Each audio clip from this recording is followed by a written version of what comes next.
আমরা এখন আছি সুন্দরবনের উপকূলে। এই হচ্ছে সুন্দরবন, আর পাশে হচ্ছে নদী, সামনে গিয়ে দেখাবো নদী। আর এই হচ্ছে কেওড়া, কাছে যেতে পারছি না, এখানে কাদা। এটা হচ্ছে কেওড়া গাছ, প্রচুর কেওড়া ধরেছে। আর এই হচ্ছে গোল বাগান, যেখানে গোলফল সুন্দরী গাছ আছে, তোমাদের কাছে গিয়ে দেখাচ্ছি।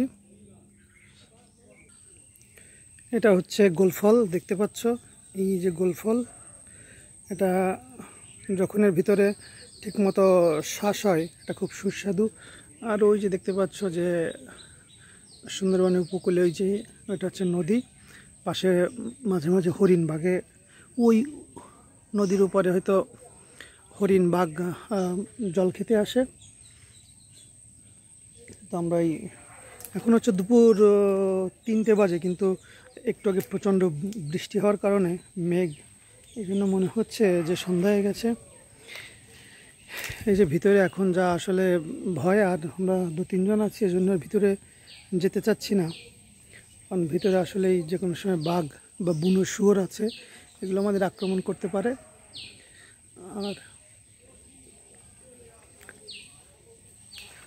আচ্ছা, আর একটু বৃষ্টি না হলে আমরা আরও অনেকগুলো দল ছিল, তারা চলে গেছে, প্রায় 25-30 জনের মতো একটা দল ছিল। তো আমরা সবাই ভাবছিলাম যে অনেকটা ভিতরে ঢুকবো, কিন্তু এই আবহাওয়ার বৈরিতার জন্য, ও বাবা দেখো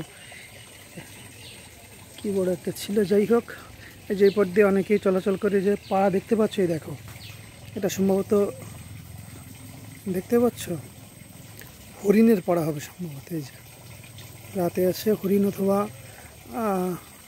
বুনো শুয়োর, এরকম কিছু একটা হবে। এই যে এখান থেকে যাই, দেখতে পাচ্ছ যে এখানে রাতে, এটা রাতে, দিনের বেলা দেখা যায় না। তো রাতে যেহেতু একটু পরেই খানিকটা ভিতরে গেলেই এখান থেকে লোকালয় মনে হচ্ছে 8 কিলোমিটার ভিতরে হচ্ছে লোকালয়। তো মাঝে মাঝে মানুষ এখানে আসে মাছ শিকার করতে, যে বাগানের গোল বাগান দিয়ে মাছ পাওয়া যায়, কাঁকড়া মাছ, এগুলো ধরতে আসে। তো এই জন্য এরা দিনের বেলা আসে না, রাতে আসে, রাতে উপকূলে মাঝে মাঝে চলে আসে। তোমাদের তো পাড়া দেখিয়ে দিলাম।